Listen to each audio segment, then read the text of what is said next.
কথা ছিল ধমনীর ভেতর একটা আস্ত সমুদ্র বয়ে যাওয়ার। কথা ছিল ঘাসের উপর নামিয়ে রাখা নিজের সবটুকু ভার। বুকের ভেতর একটা গোপন বাগান হওয়ার কথা ছিল, যেখানে রোদ আর বৃষ্টির কোনো ইজারা থাকে না, যেখানে মুহূর্তরা ফড়িংয়ের মতো ওড়ে, কেউ ধরে না। কিন্তু আমরা তো ক্যালকুলেটর নিয়ে জন্মানো একটা প্রজন্ম। সাফল্যের চশমায় ধুলো জমলে বুঝতে পারি না বিকেলের রং।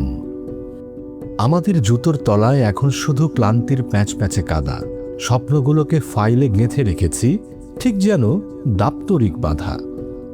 নিঃশ্বাস নিচ্ছি ঠিকই, যেমনটা ফুসফুসের চিরকালের ধর্ম, কিন্তু প্রাণের উৎসবে যোগ দেওয়াটা এখন মনে হয় কেবলই অযথা এক কর্ম। বাঁচার লড়াই লড়তে লড়তে জীবনটাই খোয়া গেছে হাত থেকে। আমরা এখন ট্রফি মুছি ঝকঝকে করে, অনুভূতির বক্তব্য শুনি না ডেকে। রক্ত মাংসের শরীরটা এখন এক সুশৃঙ্খল যন্ত্রের নাম, যার কোনো ব্যক্তিগত গোধূলি নেই, শুধু আছে ঘামের দাম।